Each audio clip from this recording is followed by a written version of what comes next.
Bismillahirrahmanirrahim. Assalamualaikum warahmatullahi wabarakatuh. Bismillah biquwatillah wa bihi nusrillah la hawla wa la quwata illa billahil aliyil azim. Rabbi israh li sadri wa yassir li amri wa hlul 'uqdatam min lisani yafqahu qawli, amma ba'd.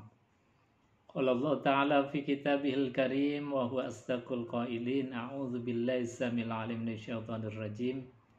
Bismillahirrahmanirrahim. Inna fatahna laka fatham mubina liyaghfira laka Allahu ma taqaddama min dzambika wa ma ta'akhkhar wa yutimma ni'matahu 'alaik wa yahdiyaka shiratan mustaqima. Shadaqallahul azim wa shadaqa rasulul karim wa nahnu 'ala dzalika minasyahidin walhamdulillahi rabbil alamin.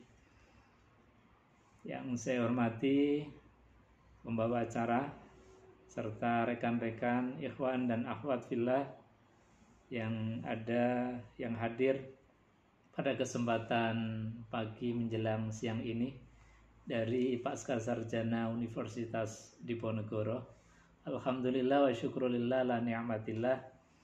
Pagi hari ini kita akan mengkaji ayat-ayatnya Allah Subhanahu wa taala meskipun lewat Zoom meeting, tetapi ini masih dalam kategori yang disifati oleh baginda Rasulullah sallallahu alaihi wasallam adalah majelis yang baik.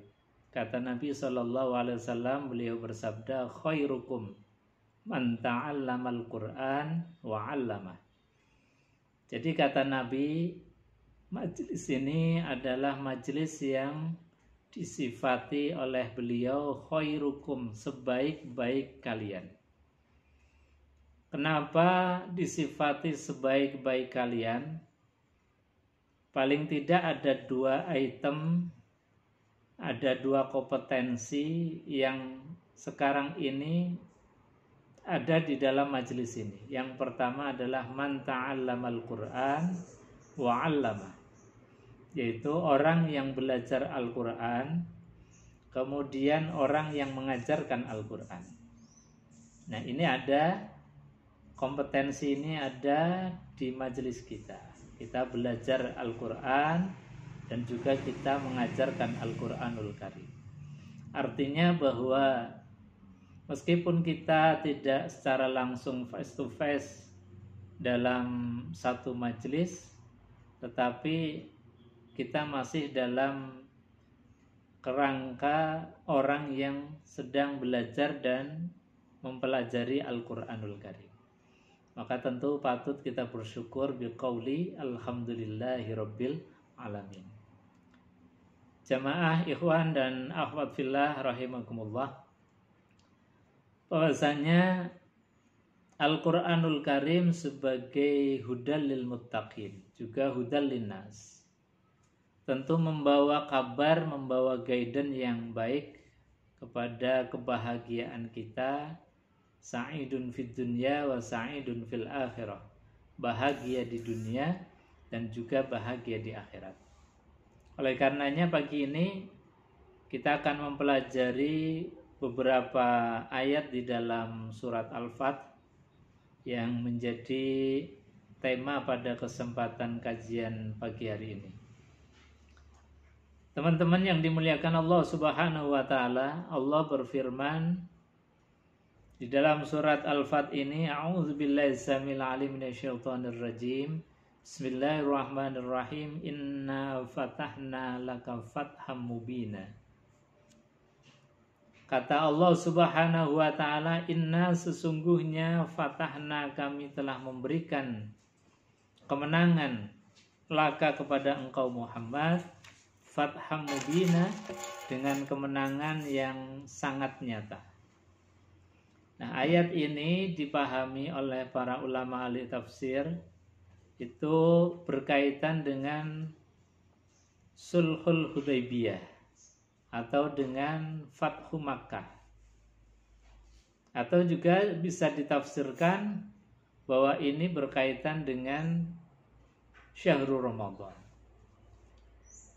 Jadi yang berkaitan dengan Sulhul Hudaybiyah Karena ayat ini berkaitan ketika beliau Rasulullah Shallallahu Alaihi Wasallam itu jauh sebelum mau Fathu Makkah. Sebelum beliau dan bersama sahabat itu mau melakukan perjalanan umrah dan haji, beliau Rasulullah SAW itu bermimpi.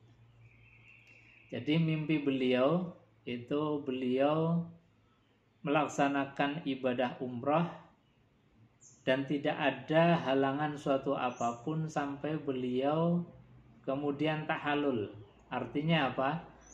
Bahwa prosesi ibadah haji dan ibadah umrah beliau itu mulus-mulus saja. Jadi berjalan dengan lancar, berjalan dengan baik tanpa ada halangan. Dibuktikan mimpi beliau itu sampai tahallul.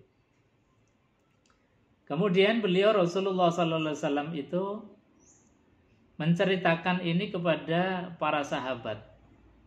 Para sahabat ini kemudian menyambut baik mimpi baginda Rasulullah SAW, dan para sahabat khususnya kaum muhajirin yang hijrah dari Mekah ini menyambut baik karena apa? Sudah 6 tahun itu hijrah ke Madinah. Tentunya ada kerinduan terhadap tanah air, ada kerinduan terhadap saudara, ada teman dan lain sebagainya. Sehingga apa? Mimpi baginda Rasulullah SAW ini disambut baik dan antusias oleh para sahabat yang mendengar beliau. Akhirnya apa? Kemudian ya kalau sekarang mungkin pendaftaran untuk umroh gitu. Jadi ada mobilisasi besar. Baginda Rasulullah SAW itu bersama para sahabat akhirnya di tahun ke-19 di tahun ke-9 Hijriah. Jadi kalau mimpinya beliau Rasulullah itu di tahun ke-6 Hijriah. Jadi ada sekitar 3 tahunan dari mimpi beliau, kemudian dilaksanakan di tahun ke-9 untuk betul-betul beliau berangkat bersama para sahabat yang kira-kira saat itu lebih dari 1.000 orang. Jadi berangkat menuju Makkah rencananya untuk melaksanakan ibadah umrah dan haji. Nah, ketika beliau baginda Rasulullah SAW itu sampai ke Hudaybiyah, ini ternyata perjalanan Rasulullah SAW itu diberhentikan oleh orang-orang Makkah. Jadi Nabi tidak diperkenankan untuk memasuki kota suci Makkah. Meskipun Nabi saat itu hanya niat untuk ibadah, tetapi orang Mekah kemudian bersikukuh bahwa Nabi tidak boleh masuk Mekah dan sahabat-sahabat Nabi juga terhalang untuk masuk ke Mekah. Nah, ini kemudian akhirnya terjadi satu negosiasi perundingan yang disebut dengan Sulhul Hudaybiyah. Nah, Sulhul Hudaybiyah ini perjanjian antara Rasulullah Shallallahu Alaihi Wasallam dengan orang-orang kafir Quraisy Mekah kala itu. Dan ternyata di dalam Sulhul Hudaybiyah ini semua item-item perjanjiannya itu hampir semuanya merugikan Rasulullah Shallallahu Alaihi Wasallam. Jadi Nabi dalam perundingan itu dalam pihak yang dirugikan secara item-item perundingan. Tapi Nabi berpikir berpikir nubuah itu ini luar biasa. Kalau berpikir mungkin kayak LSM atau berpikir dari orang-orang yang dari akademik atau apa, mungkin pikirannya nggak seperti Nabi. Tapi Nabi berpikir jangka panjang, bahwasanya kalau ini terjadi peperangan, maka peperangan itu adanya 2. Kalau enggak membunuh, ya dibunuh. Kalau enggak menang, ya kalah. Nah, ini pikiran dalam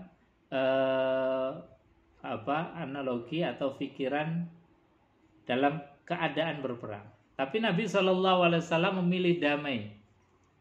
Meskipun secara item-itemnya itu hampir merugikan baginda Rasulullah sallallahu alaihi wasallam. Di antara yang merugikan adalah tidak diperkenankan disebut sebagai Rasulullah, tapi Nabi hanya disebut sebagai Muhammad. Dan juga dalam perjanjian-perjanjian item-itemnya bahwasanya orang Mekah yang beriman kemudian tidak boleh dihalang-halangi untuk kembali.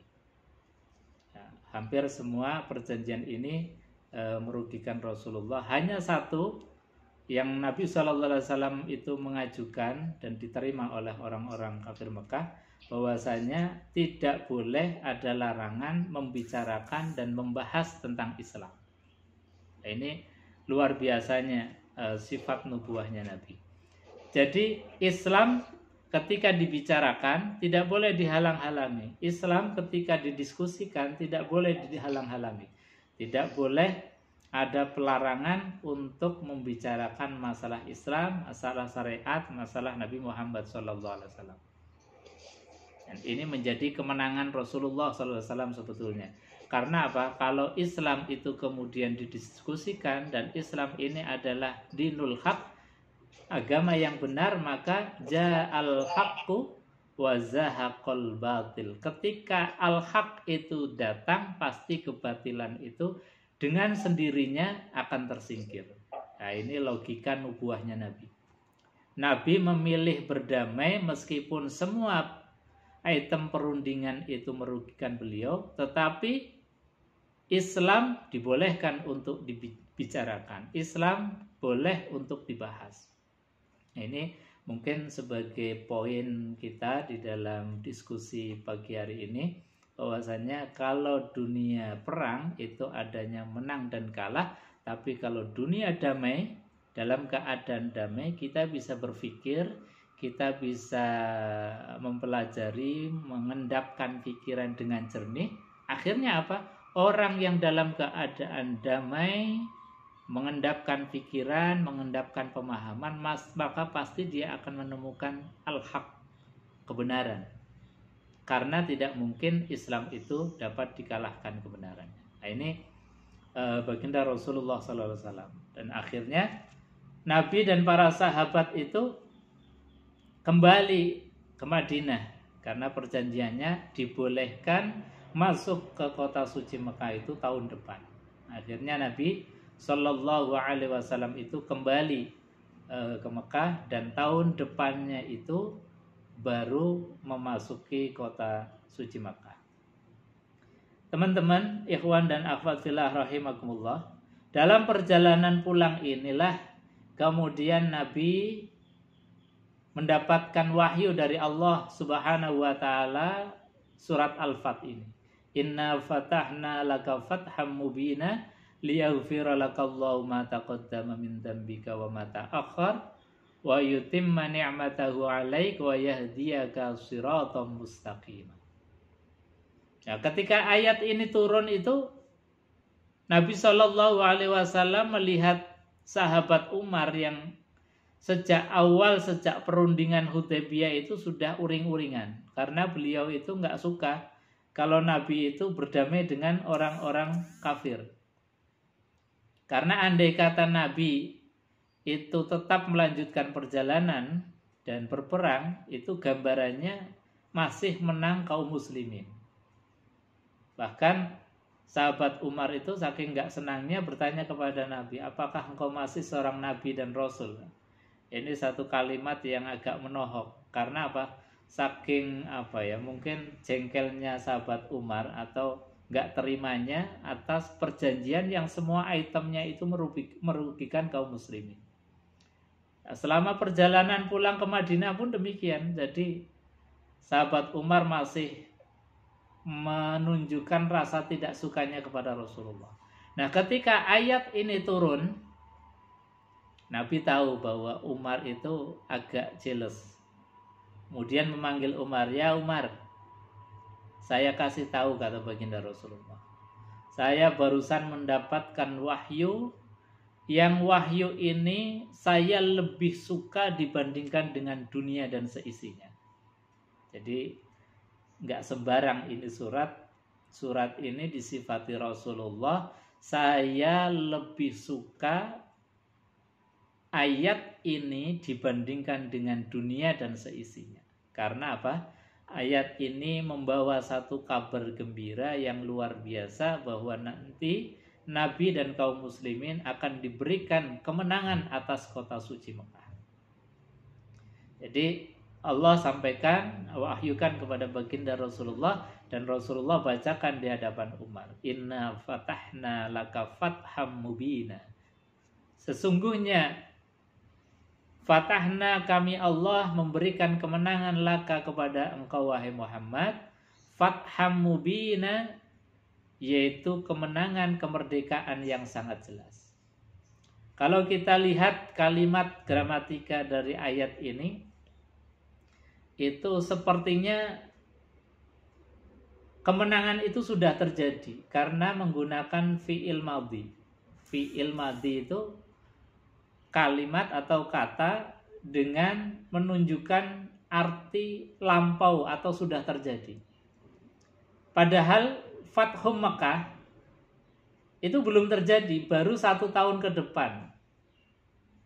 Ini menunjukkan betul-betul Al-Quran itu adalah al-mu'jiz al-munazzal ala Nabi sallallahu alaihi wasallam. Mukjizat dari Allah yang diturunkan kepada baginda Rasulullah sallallahu alaihi wasallam. Jadi peristiwanya belum terjadi, tapi sudah digambarkan bahwa telah terbuka, telah diberikan kemenangan atas kota suci Mekah kepada baginda Rasulullah sallallahu alaihi wasallam. Makanya para ahli tafsir mengatakan ini sudah betul-betul menang, meskipun Nabi itu mengalah dulu. Jadi pulang ke Madinah atas perjanjian Hudaybiyah, tapi hakikatnya ini justru kemenangan Allah diberikan kepada baginda Rasulullah Sallallahu Alaihi Wasallam. Karena ternyata setelah setahun berikutnya betul-betul Mekah itu di bawah kendali Rasulullah, tanpa perang, tanpa adanya pertumpahan darah, dan mutlak bahkan disifati oleh Allah Subhanahu wa taala dalam surat An-Nasr, idza jaa nasrullahi wal fath wa ra'aitan nasa yadkhuluna fi dinillahi afwaja.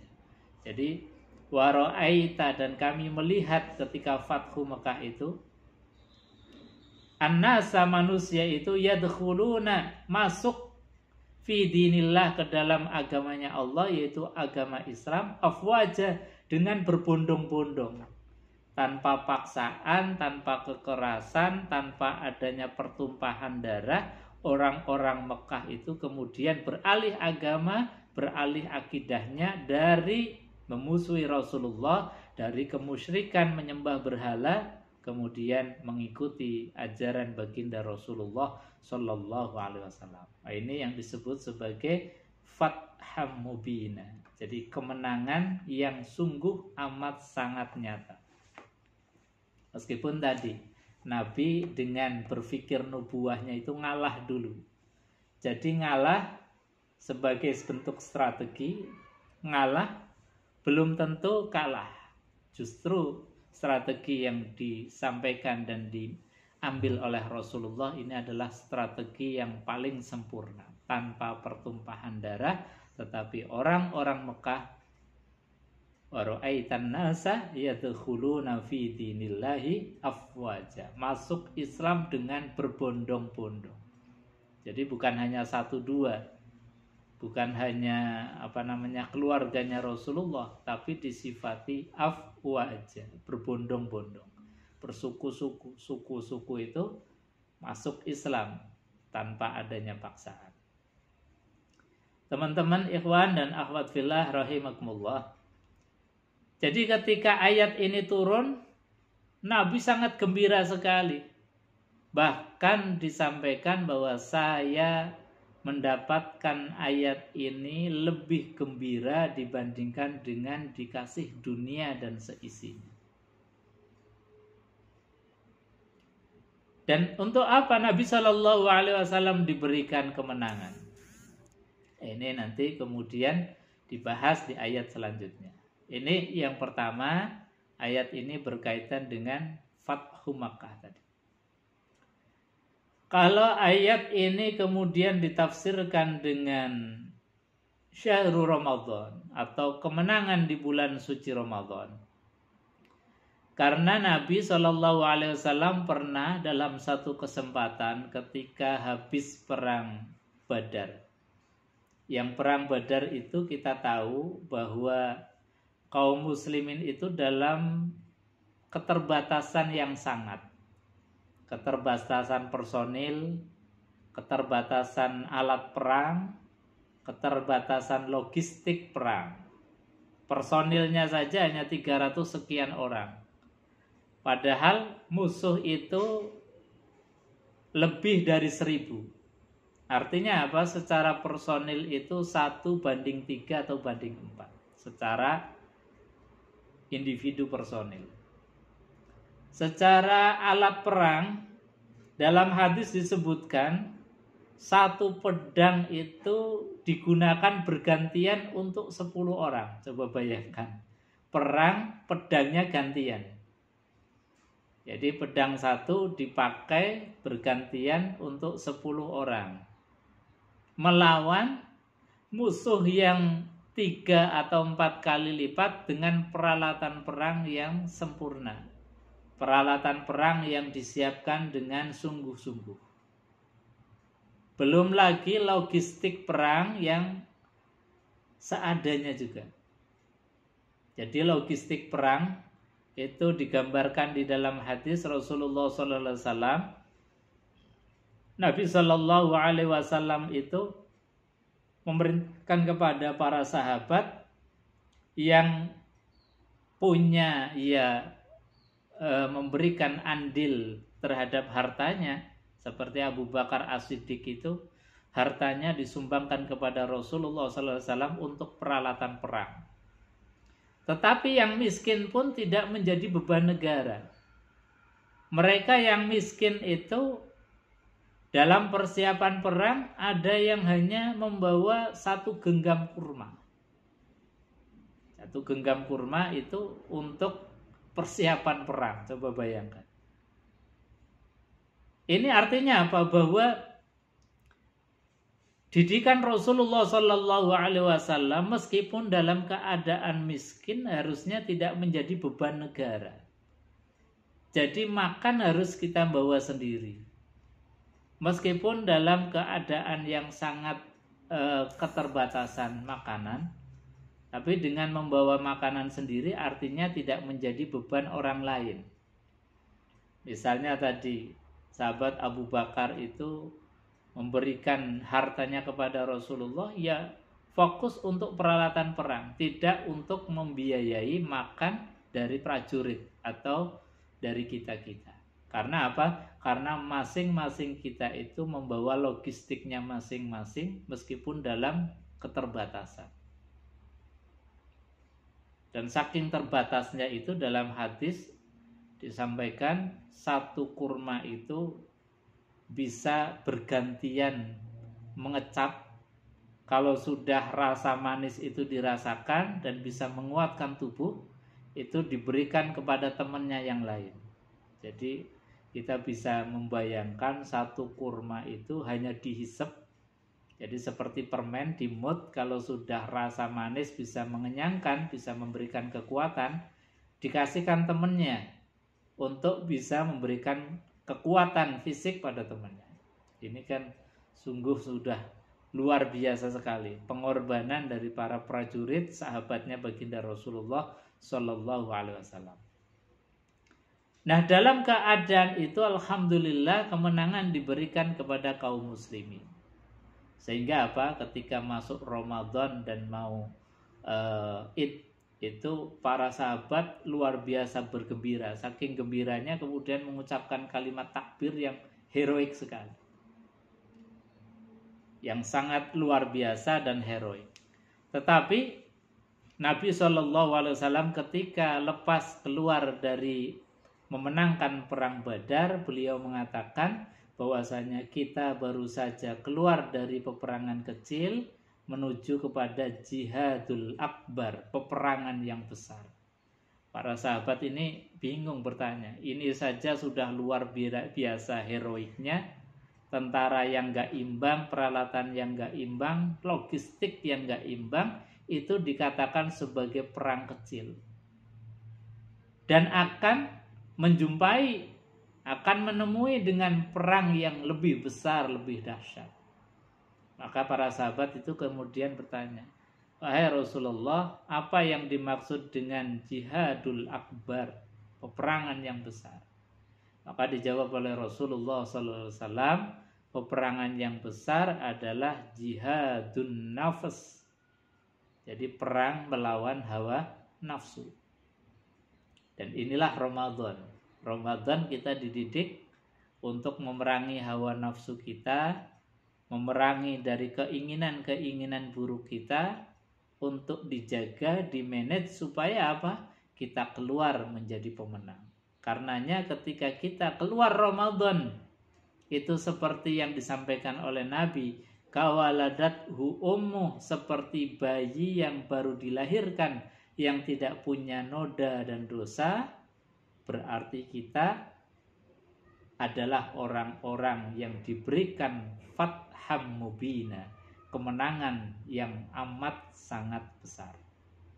Nah, ini tentu menjadi PR bagi kita. Ini sudah hari yang ke-21 Ramadan.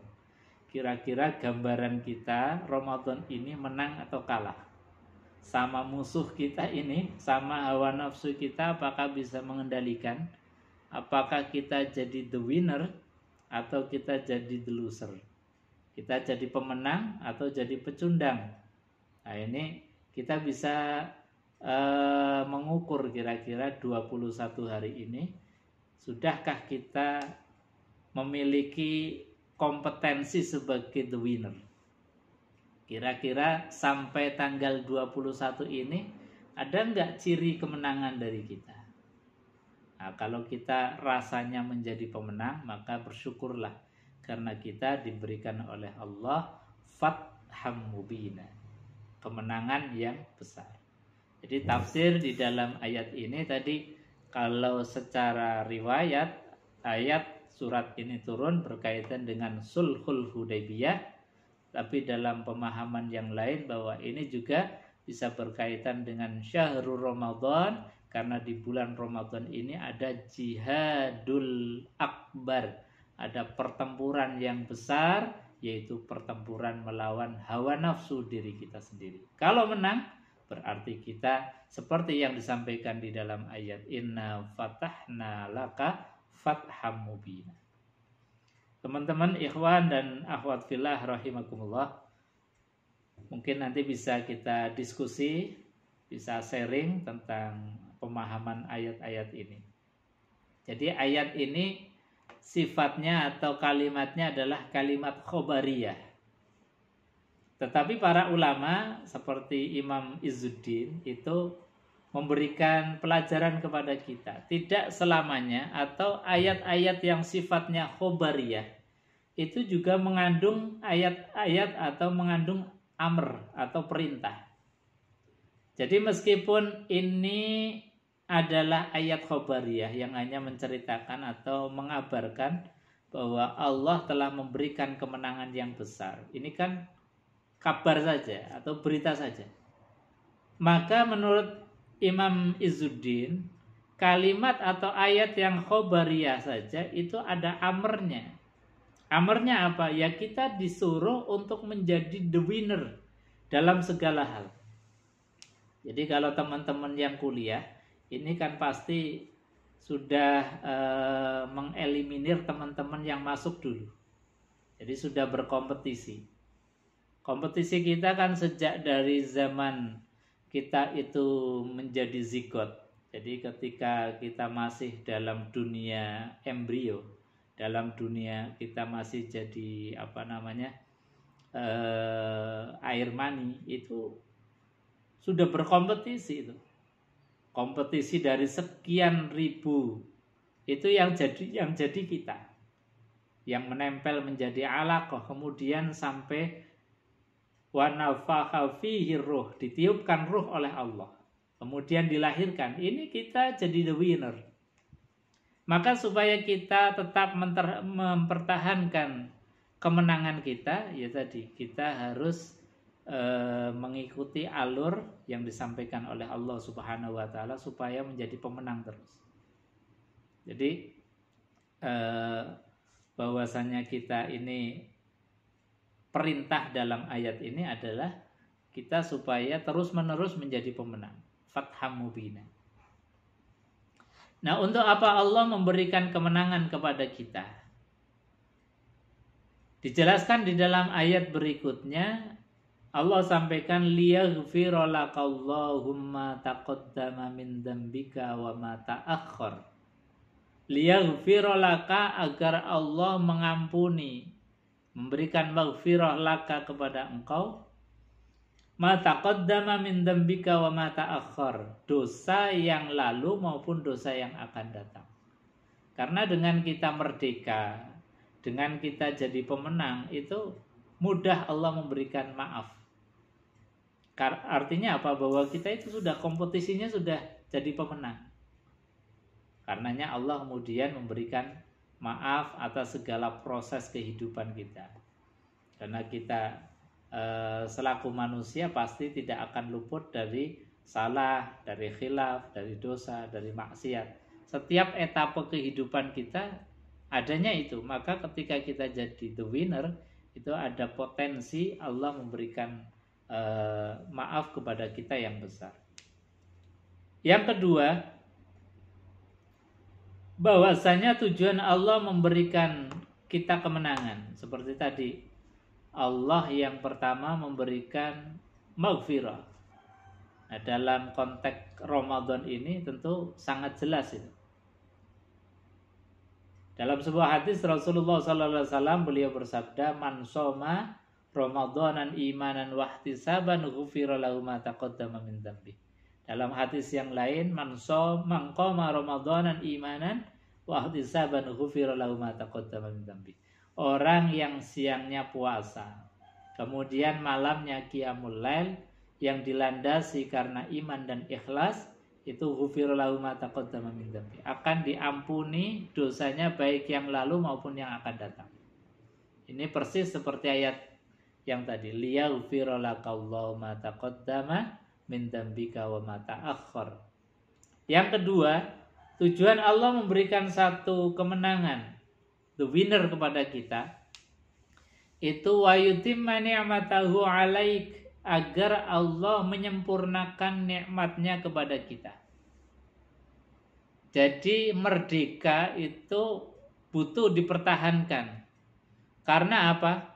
Karena merdeka itu nikmat yang luar biasa. Apalah artinya kita punya harta sampai 7 turunan gak habis, kalau hati ini terpenjara, gak bisa berekspresi, tidak bisa bebas untuk melakukan aktivitas, terpenjara badannya, terpenjara pikirannya, terpenjara hatinya, maka pasti tidak akan bisa mendapatkan nikmat yang sempurna. Nikmat sempurna itu manakala kita bebas. Jadi kebebasan, demokrasi itu menjadi kesempurnaannya nikmat. Kita bebas berekspresi. Tapi tentu kebebasan ini ada konsekuensinya. Ada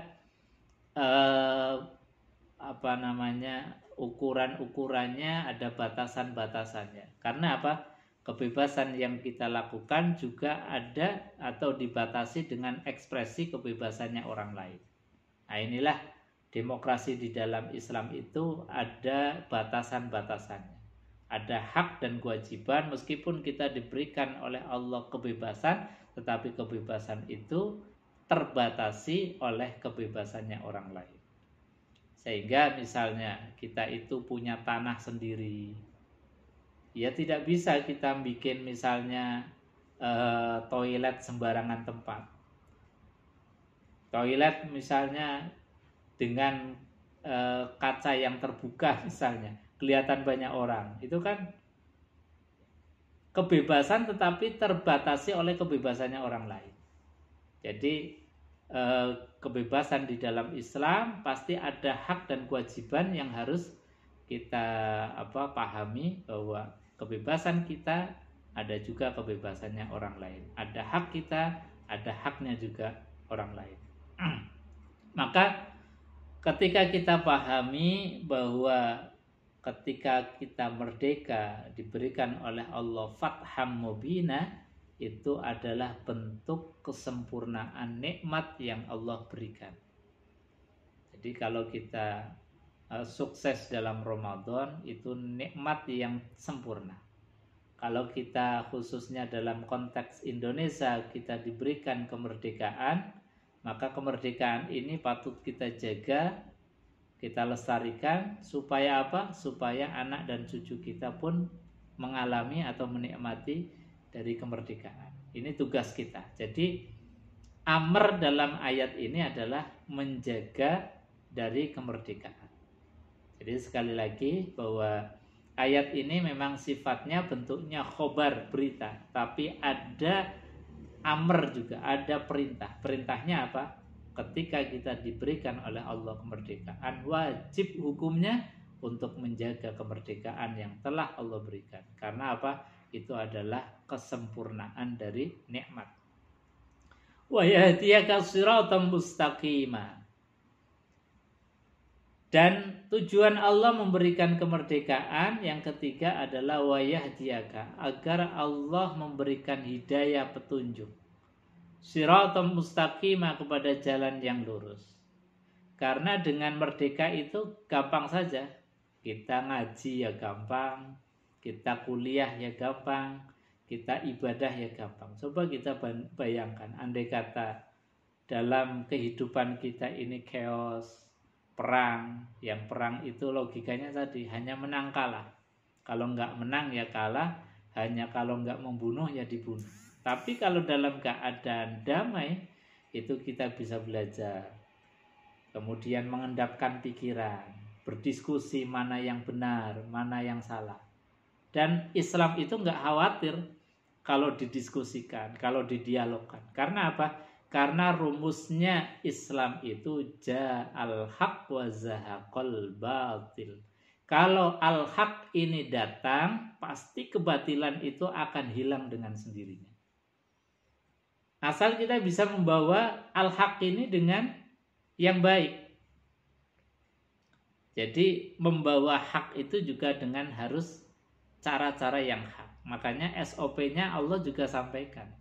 Ud'u ila sabili rabbika bil hikmah wal mau'izatil hasanah wajadilhum billati hiya ahsan. Jadi membawa kebenaran juga tidak asal. Jadi asal kita bawa Islam terus bawa seenaknya sendiri, nggak boleh.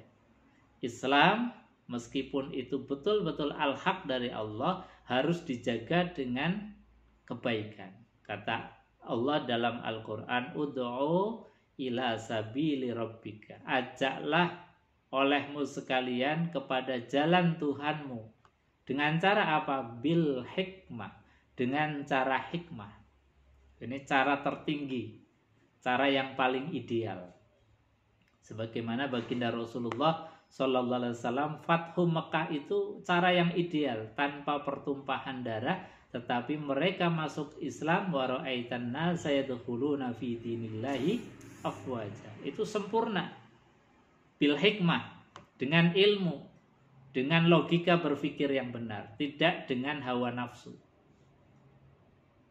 Bil hikmah itu gambarannya gini, kita mancing dapat ikan tapi nggak keruh airnya. Nah, itu. Atau misalnya dalam yang dicontohkan oleh guru-guru kita, para ulama kita, Wali Songo misalnya, menebarkan Islam di tanah atau di tempat yang dulunya dihuni oleh animisme dan dinamisme, tanpa pertumpahan darah. Coba bayangkan, sampai sekarang Indonesia 80 sekian persen Islam. Ini kan luar biasa. Ini namanya hikmah, dengan kecerdasan. Ketika kala itu umat atau warga atau orang-orang masih suka dengan kumpul-kumpul, maka kumpul-kumpul itu tidak dihilangkan, tapi justru dijadikan sebagai sarana untuk dakwah. Makanya kita kenal sekarang banyak majelis-majelis, misalnya orang lahiran, baru melahirkan, ngumpul. Tapi ngumpulnya dulu zaman sebelum Islam itu yang ngumpul, ya makan-makan, ya mabuk-mabukan, bahkan mungkin ada tarian-tarian yang erotis, porno aksi dan lain sebagainya. Islam datang melalui para wali songo itu, yang tidak sesuai dengan syariat itu dihilangkan. Yang sesuai dengan syariat bisa diadopsi, kemudian diadopsi. Makanya dalam hukum itu ada kaidah hukum namanya al-muhafazatu ala qadimis shalih wal ahdu bil jadidil aslah. Jadi al-muhafazah, menjaga tradisi lama yang baik, yang tidak bertentangan dengan syariat, wal ahdu bil jadidil aslah, dan juga mengambil tradisi baru yang maslahat, yang manfaat. Ya, contohnya tadi. Terus misalnya mengembangkan budaya seni dengan wayang. Wayang yang tidak sesuai dengan syariat, wayang golek, kemudian dipipihkan jadi wayang kulit, yang tidak menyerupai manusia atau makhluk. Ini kecerdasan dari para ulama kita. Karena memang Islam itu tidak memberangus budaya. Jadi teman-teman harus pahami bahwa Islam sama sekali tidak memberangus budaya. Banyak yang budaya-budaya, tradisi sebelum Islam itu diadopsi dalam Islam. Contohnya misalnya akikah. Akikah itu sebelum Islam datang sudah ada.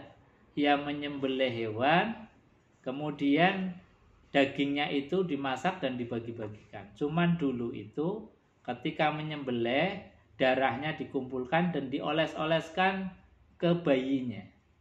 Ya, zaman Rasulullah yang kayak gitu itu dihilangkan. Kemudian diganti dengan wewangian untuk dioleskan ke bayinya.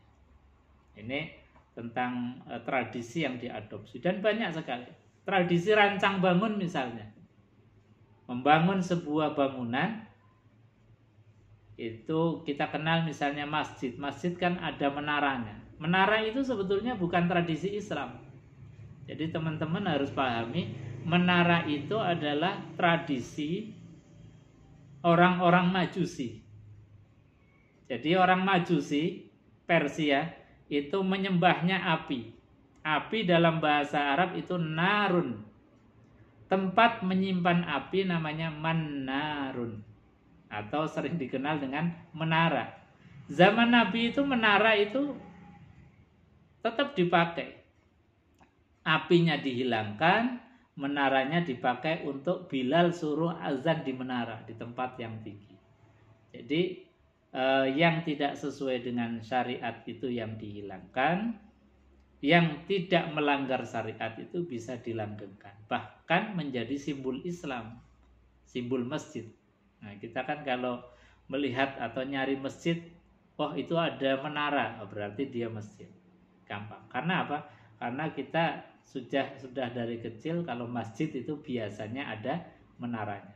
Padahal menara itu bukan tradisi, bukan budaya Islam, tapi budaya orang-orang Majusi. Jadi teman-teman sekalian, ikhwan dan akhwat fillah, bahwasanya ketika kita itu diberikan kemenangan itu agar Allah memberikan hidayah yang mudah.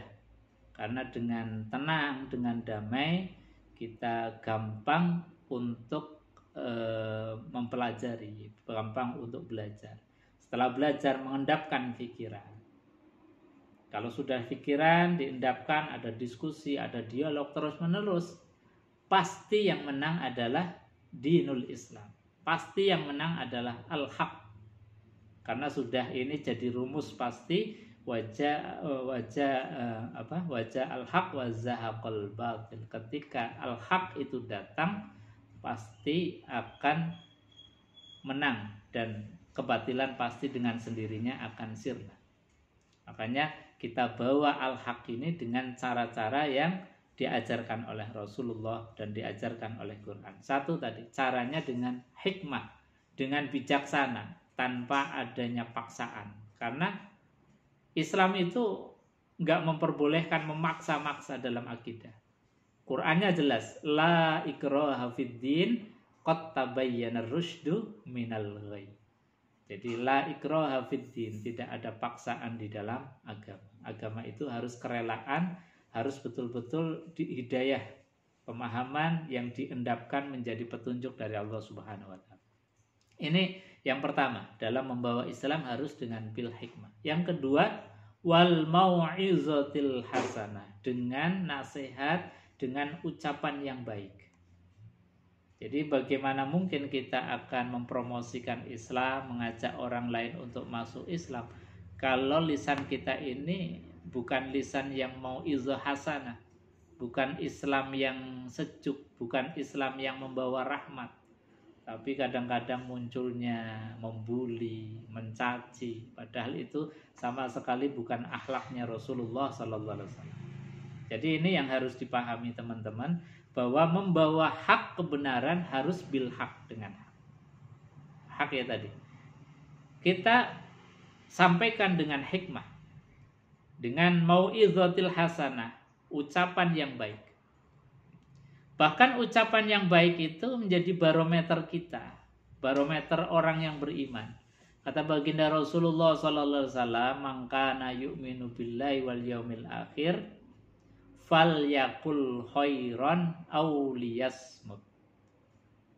Kalau kalian itu ngaku iman kepada Allah, ngaku iman kepada hari akhir, maka ucapkanlah dengan lisanmu itu ucapan yang baik. Aw liyasmut, kalau kita tidak bisa, lebih baik diam. Makanya ini harus betul-betul jadi tradisi kita. Tradisi membawa al-haq itu dengan kebaikan. Makanya terhadap lisan ini ada nasihat itu dari Imam Syafi'i. Yang nasihat ini dinukil di dalam kitab Al-Adhkarun Nawawiyah. Imam Nawawi nukil nasihat pelajarannya dari Imam Syafi'i. Nah, ini bisa jadi pelajaran bagi kita. Kata Imam Syafi'i, beliau mengatakan, "I'lam yanbaghi likulli mukallafin ayyahfadha lisanah min jami'il kalam illa kalaman tadhaharat maslahah."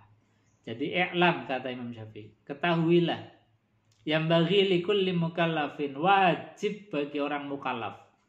Mukallaf itu yang dewasa, yang sudah terkena taklif hukum. Wajib apa? Ayyafadha lisanah, menjaga lisannya. Nah, lisan ini bisa lisan verbal atau lisan yang melalui ujung jari kita ketik di media sosial dan sebagainya. Itu masuk. Wajib menjaga lisannya min jami'il kalam, dari setiap perkataan. Illa kalaman tadhaharat maslahah, kecuali ucapan yang memang sudah jelas-jelas ada manfaatnya, ada maslahatnya, baru kita ngomong.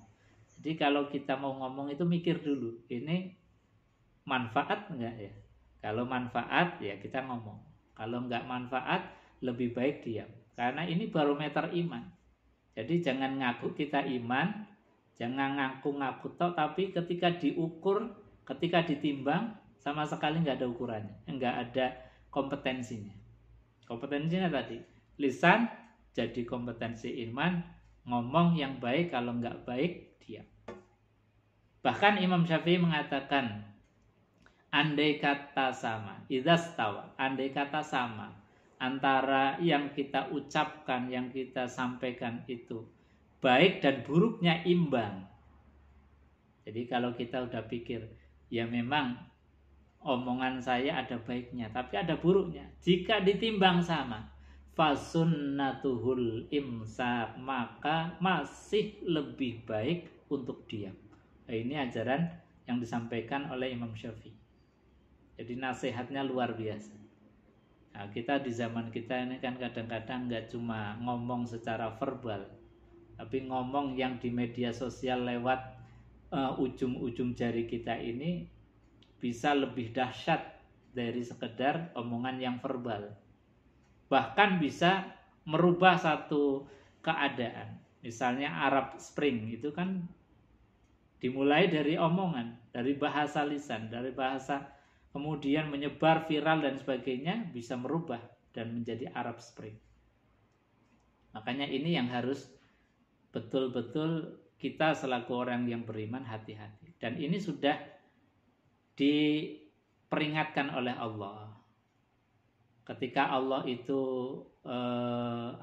ada dialog di Quran, itu ada dialog dari penghuni neraka Sakor. Kenapa mereka dimasukkan ke dalam neraka Sakor? Salah satu sebabnya adalah bahwasanya disampaikan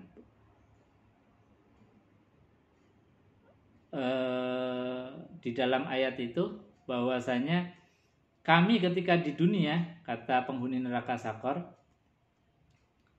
berbicara buruk, berbicara yang hoak, berbicara yang tidak baik, ma'al khoidin, berbarengan dengan orang-orang yang berbicara buruk. Jadi ini adalah penyakitnya kita zaman sekarang, zaman media sosial. Kadang-kadang bicara buruk itu tidak cukup dibicarakan sendiri, tapi bareng-bareng di-share ke media sosial. Akhirnya apa? Jadi perbincangan publik. Maka kita harus berhati-hati. Ini cara membawakan al-haq. Yang pertama adalah bil hikmah, yang kedua dengan mau'izatil hasanah. Yang ketiga, kata Al-Quran, cara membawakan al-haq, kebenaran, cara membawakan al-islam adalah wajadilhum billati hiya ahsan. Kalaupun dibutuhkan jadal, berbantah-bantahan, diskusi, itu tetap dalam koridor wajadilhum billati hiya ahsan. Berbantah-bantahlah dengan sesuatu yang baik. Jadi tidak merendahkan, tidak membuli. Ini sebetulnya ajaran Islam. Sekali lagi, Islam yang disifati sebagai al-haq harus dibawa dengan cara-cara yang hak. Nah, ini mungkin yang bisa kami sampaikan.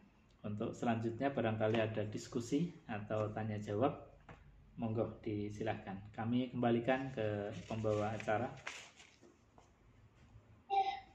Baik, jazakallah khair kepada Ustaz Fatur yang sudah menyampaikan ya berkaitan dengan tadabbur Al-Quran surat Al-Fat ya.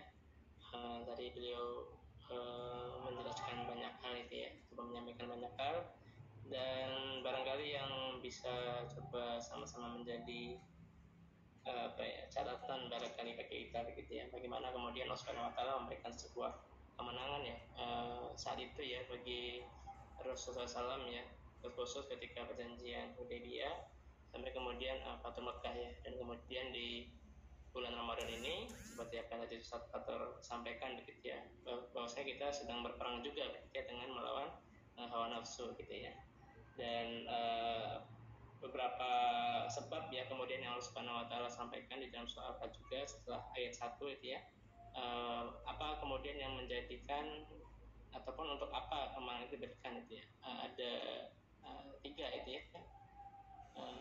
Yang pertama adalah memberikan ampunan, kemudian agar kemudian Allah Subhanahu wa taala menyempurnakan nikmat ya, dan kemudian agar Allah Subhanahu wa taala memberikan hidayah atau petunjuk ke jalan yang lurus.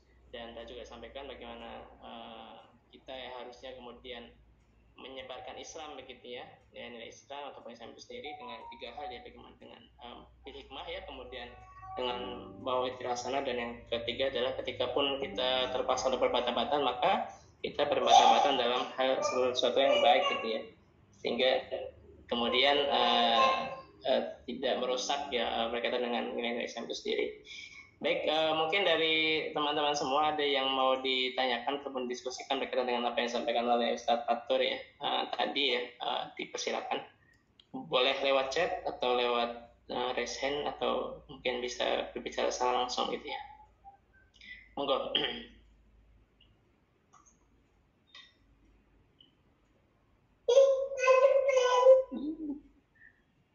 Kalau nggak ada, saya yang nanya mungkin ya. Ini Ustadz, kalau Allah Subhanahu Wa Taala itu kan memberikan kemenangan ada prasyarat ya tentunya.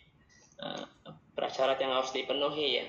Kalau kita bilang kemenangannya umat Islam ketika Al-Fatih kan, Konstantinopel kan, itu kan di dalam sebuah hari syaratnya dua itu ya. Yang menaklukkan Konstantinopel itu adalah sebaik-baik pemimpin dan sebaik-baik pasukan gitu ya, yang disampaikan. Maka selama kalau nggak salah 800 tahun itu ya, semenjak nubuah disampaikan Rasulullah SAW, umat Islam itu kemudian selalu berusaha ya untuk menaklukkan Konstantinopel sampai akhirnya kemudian Muhammad Al-Fatih dan pasukannya yang sesuai dengan apa yang disyaratkan oleh Rasulullah SAW gitu ya.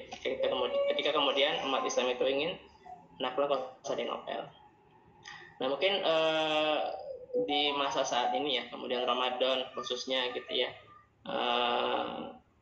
apa sih kemudian prasyarat yang dibutuhkan bagi kita untuk kemudian kita bisa memperoleh kemenangan di bulan Ramadan ya, agar kita kemudian menjadi orang yang bertakwa tentunya ya, seperti yang disampaikan oleh Subhanahu wa Ta'ala dalam surat Al-Baqarah ya, ayat 183. Nah itu yang pertama ya, khususnya tentang Ramadan ya. Kemudian di luar itu barangkali umumnya begitu ya, Allah kan juga sudah menjanjikan ya bahwasanya umat Islam itu akan menang di akhir zaman gitu ya. Nah, mungkin sebagai seorang pemuda barangkali begitu ya, bagi kita ataupun sebagai seorang pelajar ya, apa sih prasyarat yang barangkali bisa kita lakukan agar kita kemudian menjadi orang yang termasuk berkontribusi gitu ya di dalam kemenangan Islam di kemudian hari. Itu mungkin Ustadz Fatur ya, ada dua barangkali ya. Salah. Anjir. Terima kasih. Jadi memang syarat mutlak dari kemenangan itu adalah ketakwaan kita kepada Allah Subhanahu wa Ta'ala. Jadi anta'budallah, harusnya kita betul-betul menyembah Allah Subhanahu wa Ta'ala. Karena bagaimana kita bisa dikatakan menang kalau Tuhan yang setiap hari memberikan makan kita saja nggak kenal, terhadap Tuhan yang memberikan hidup kita saja nggak kenal. Jadi kemenangan yang mutlak adalah kemenangan yang manakala kita diberikan iman oleh Allah, dan dengan iman itu kemudian akan menjadi perubahan atau bisa merubah peradaban. Makanya Nabi Shallallahu Alaihi Wasallam itu yang pertama ditanamkan di dalam beliau berdakwah kepada para sahabatnya itu tentang masalah keimanan. Jadi keimanan itu ditanamkan betul sampai beliau di Mekah itu hanya ngurusi masalah keimanan selama 13 tahun. Bahkan ketika Nabi SAW memerintahkan kepada Mu'adz ketika Islam sudah mulai menyebar di Yaman dan sebagainya, itu mengutus Mu'adz untuk menyampaikan risalah, menyampaikan dakwah kepada orang-orang penduduk Yaman yang ketika itu masih ahlul kitab.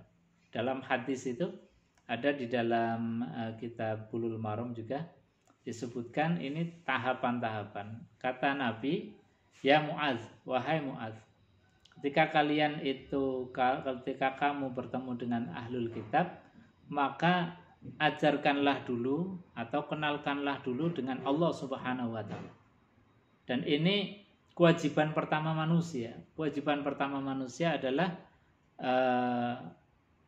awalu wajibil alal insani ma'rifatul ilahi bistiqoni. Kewajiban pertama manusia itu adalah kenal dengan Allah bistiqoni, dengan seyakin-yakinnya. Maka tadi dalam sejarah itu kenapa Al-Fatih itu bisa memenangkan, karena tadi imannya yang tertanam di dalam diri beliau itu betul-betul terpatri kuat sekali, kemudian bisa memberikan resonansi kepada yang lain. Ini menjadi hal yang utama. Maka teman-teman, pesan bahwasanya kita meskipun kuliah, dalam bahasanya mungkin kuliah di umum itu, ya kita tetap harus bekali dengan iman, takwa kepada Allah Subhanahu wa Ta'ala. Karena kalau dalam bahasanya Quran itu tidak ada pemilahan antara ilmu umum, ilmu agama. Semua ilmu ya minallah, dari Allah Subhanahu wa Ta'ala. Ilmu yang menurut kita atau seringkali dikategorikan sebagai umum, yaitu juga ilmu Al-Quran, karena Al-Quran juga membicarakan masalah perbintangan, Al-Quran menjelaskan masalah geologi, Al-Quran juga menjelaskan masalah-masalah potensi-potensi gempa, potensi-potensi bencana. Di banyak ayat itu disebutkan a'amintum, a'amintum. Jadi apakah kamu merasa aman? A'amintum man fis sama'i ayyursila 'alaikum hasiba misalnya. Apakah kalian merasa aman kalau sewaktu-waktu itu Allah menghujani kalian itu dengan batu-batuan? Apakah dari meteor, apakah dari gunung yang meletus kemudian menghujani kita dan sebagainya? Itu bentuk potensi-potensi yang harus dipelajari. Sehingga apa? Kita butuh kesiapan. Nah, karena Allah melalui lisan Rasulullah sallallahu alaihi wasallam itu beliau telah mengatakan bahwa nanti Islam itu akan menjadi pemenang. Ya, kita yakin bahwa suatu saat momen itu pasti akan muncul. Tapi harus dengan keimanan tadi. Keimanan dan ketakwaan yang betul-betul kita tanamkan terus. Ikhtiari terus. Ikhtiar, kemudian tadi pondasinya adalah iman. Masalah kapannya itu hak prerogatifnya Allah Subhanahu wa taala. Wong Nabi saja ketika Romawi itu mau ditundukkan oleh Allah atau di bawah kekuasaan dari Islam, itu saja sejak Nabi mengucapkan sampai dengan Romawi betul-betul di bawah kekuasaan Islam, itu jaraknya sangat jauh. Bahkan Rasulullah nggak menangi. Rasulullah tidak melihat ketika Romawi itu di bawah kekuasaan Islam. Padahal secara jelas Nabi kala itu sedang persiapan perang Tabuk atau perang Khandaq. Perang Khandaq yang ketika itu Nabi bersama para sahabat membangun parit. Nah, ketika mencangkul dan membuat parit itu ada batu besar yang susah untuk dibongkar.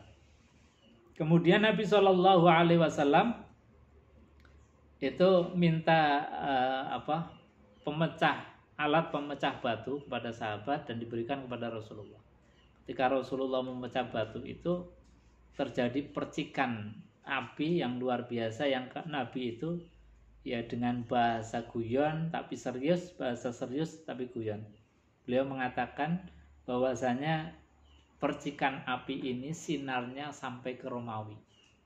Dan Romawi itu nanti akan tunduk di bawah kekuasaan Islam. Nah, sahabat kala itu ya karena yang ngomong Rasul jadi cuma sami'na wa ata'na. Tapi apa? Ini sebagai bentuk kabar gembira dari Rasulullah bahwa nanti Islam akan menguasai Romawi. Nah, sejak zaman Nabi mengucapkan sampai Romawi itu di bawah kekuasaan Islam, Nabi nggak menangi, Nabi nggak melihat sendiri. Tapi terjadi ketika zaman sahabat Umar bin Khattab radhiyallahu. Artinya apa? Bahwa kita percaya bahwa nanti izul Islam wal muslimin, Muslim dan Islam akan menjadi pemenang di dalam peradaban ini. Kita wajib percaya, kewajiban kita itu adalah ikhtiar. Ikhtiar bil iman dengan iman dan ikhtiar dengan ilmu.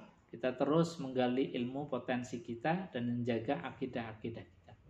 Dan terus menerus untuk mewujudkan izul Islam wal muslim. Jadi tidak boleh mundur. Makanya ketika kita telah diberikan satu tahap kemenangan, misalnya kita diberikan kemenangan atas negeri ini, ya kita juga harus punya kewajiban lain untuk memenangkan negeri-negeri yang lain, misalnya Palestina yang masih dalam keadaan terkungkung oleh Zionis. Karena apa? Ini adalah tanggung jawab kita. Allah mengatakan fa'iza faraghta fangsub. Ketika kalian telah mendapatkan satu titik kenikmatan tertentu, maka tidak boleh berhenti di situ. Harus fangsub, dilanjutkan lagi. Dalam konteks Indonesia tentu kita harus menjaganya. Dalam konteks global kita juga harus memerdekakan negeri-negeri muslim yang masih dalam jajahan-jajahan orang-orang yang non-muslim.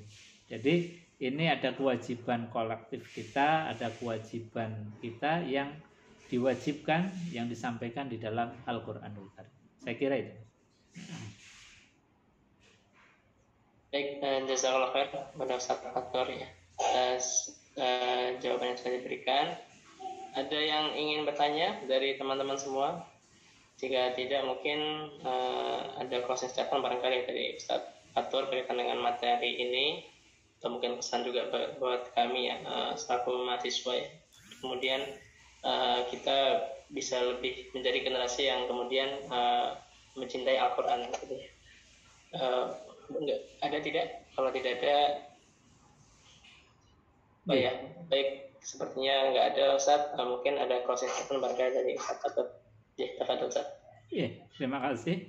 Jadi sebagai garis merahnya, sebagai rangkuman, bahwasanya rumus dalam Quran, dinul Islam adalah dinul haq, agama yang benar, maka ja'al haq wa zahaqal batil. Kalau kebenaran Islam itu datang, maka kebatilan dengan sendirinya akan hilang. Tetapi kita di dalam membawa al-haq ini juga harus dengan bil haq, dengan kebenaran juga. Makanya Allah sampaikan SOP-nya dengan jelas.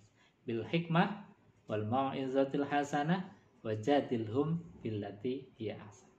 Insyaallah dengan logika kita menyampaikan, apalagi teman-teman ikhwan akhwat itu yang terdidik di dalam ilmunya masing-masing, tentu membawakan hikmah, membawakan Islam itu sesuai dengan kapasitas kita.